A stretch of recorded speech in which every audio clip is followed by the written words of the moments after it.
Most e-com brands are either running the same 2 or 3 ad formats on repeat, or they're throwing everything at the wall with no real strategy behind it. The brands scaling right now aren't doing either. They're running a specific set of formats, each one doing a different job at a different stage of the funnel. And when you've got all 10 working together, you stop relying on lucky creatives and you start building a system. Here are the only 10 ad formats that your e-com brand needs. First, we've got the whitelist ad. Its role is top of funnel awareness, cold audiences who don't know you exist. This is the single highest leverage thing you can do right now, and most brands are still not doing it properly. A whitelist ad runs through an influencer or a creator's profile instead of being shown by your brand page. So instead, whitelist ads outperform non-whitelist ads consistently across our client accounts. Ridge's Marcus Brownlee ad is a textbook example. Lose your wallet? Just open Find My and ping it.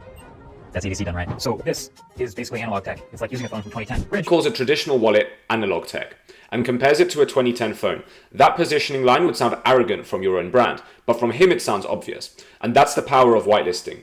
The creator's credibility becomes your credibility. So you don't need a massive name either. Micro-influencers with engaged audiences work just as well, sometimes even better. The key is running the content through their profile, not yours.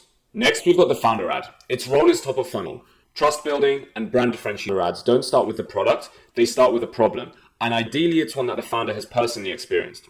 Ridge's founder video opens with men's wedding rings suck. 6 words and instantly credible.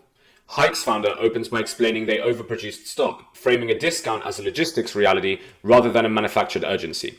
That honestly makes everything that follows land a lot harder. Men's wedding rings suck, so we created something better. Hey, I'm Daniel, one of the founders of Ridge. As the founder of Hike Footwear, this is honestly one of the best opportunities we have ever offered, and I want to be completely real with you. We produced a larger batch of HF Stride shoes than planned, much larger. The formula? Say the thing that your customer has always thought of, but never heard a brand say out loud. And then tell them why you built something better.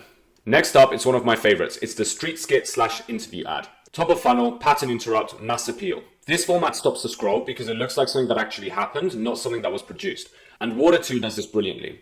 A stranger confronts someone about their plastic bottle. The argument carries all the product information naturally without it actually feeling like an ad. What are you doing? What are you doing? Do you understand how bad that is for the environment? And also view has microplastics in it. What? Thirsty? What the heck? So you trying a water filter? Oh my gosh, you did that for a water filter. You do know who Big Girls is? Yeah, that survival guy, you need that biggest peel. So have you heard of Water 2? Oh, sorry. It's a water filter that you can install under your kitchen sink, takes less than 10 minutes, and you get pressure chasing water for 35p a day. Okay, but if it goes underneath the sink, then they don't plumb. No. It takes less than 10 minutes. If I can install it myself, so can you. Super easy. Alright, what's it gonna do? More chlorine? Heavy metals and other contaminants will reduce them all in your water, straight from your kitchen sink. The key here is that the value prop comes out through conflict or conversation, not a voiceover, not a list. When information lives inside drama, people stay watching.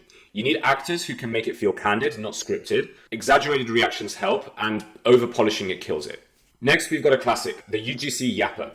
Top to middle of funnel, authenticity, and avatar targeting. UGC has changed. The old format, where creator holds a product, reads the script, mentions a discount, is dead.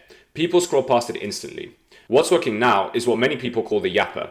A creator just talking to a camera, naturally, like they're ranting to a friend. So no heavy B-roll, not too much editing, no text overlay, just someone who genuinely seems like they use the product and can't stop talking about it. It is a true fact that women are supposed to have 20 grams of protein within 30 minutes of waking up.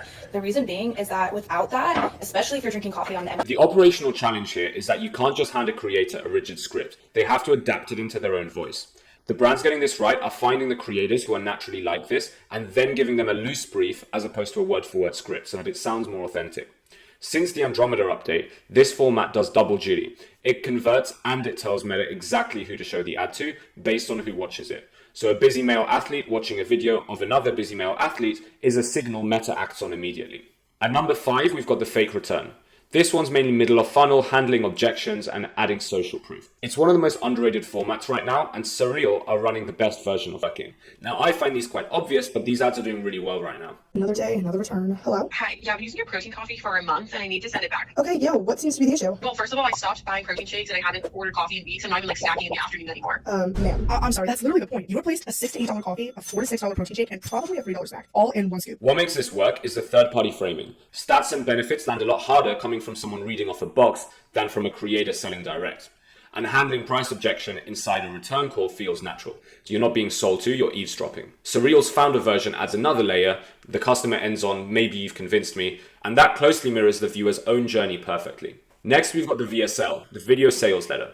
This one's mid to bottom funnel, for really considered purchases, high ticket or more complex products. VSLs are longer form, usually 2 to 5 minutes long. They work best for products where the customer needs to be educated before they buy. Think of higher price points, health products, anything with a mechanism that needs explaining.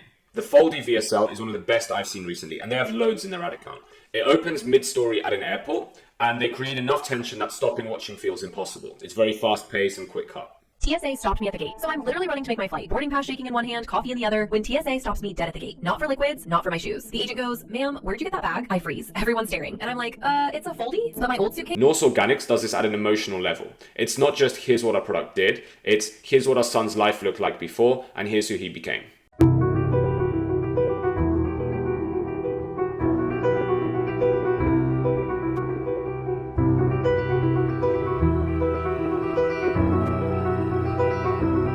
Obvi does this with statics. Their month-by-month timeline walks the viewer through exactly what to expect. At week 1, month 2, month 3, that specificity is what makes a transformation feel achievable rather than miraculous. Number 8, we've got the David and Goliath ad. This one's top to middle of funnel. It's about differentiation and calling out the category. This format positions your brand as the underdog taking on a lazy, overpriced, or broken industry. Hook calls out an enemy, a specific competitor, an industry practice, or a widespread assumption, and then contrasts it with you. Finally, we've got the educational/listicle ad. This one can be used full funnel. It's for awareness and for conversion, depending on which angle you use. I know listicles get a bad reputation. A lot of people call them out as bottom of the barrel, and I don't completely disagree, but they work. And when you pair that format with strong research and real customer language, they work especially well. The best version is what I'd call the educational hook and reveal. You open by teaching something the viewer didn't know, a stat, a reframe, a mechanism, and then introduce the product as the logical answer. Purple's "you spend 30% of your entire year in bed" statistic is a great example.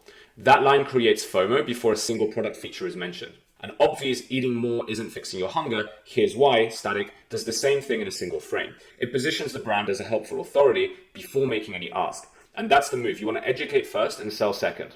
So there it is, 10 formats, each one doing a different job. Whitelist and founder ads build awareness and trust with cold audiences. Street skits and yappers stop the scroll and target avatars through creative.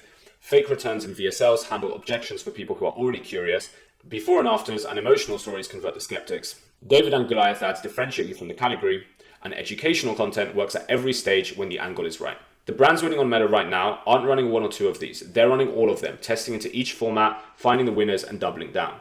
If you want to know which of these your brand is missing, we do a completely free audit. It's the most comprehensive one in the space, and there's a link below. It's no obligation. We just want to show you what we can do, and I hope to see you on one of those calls.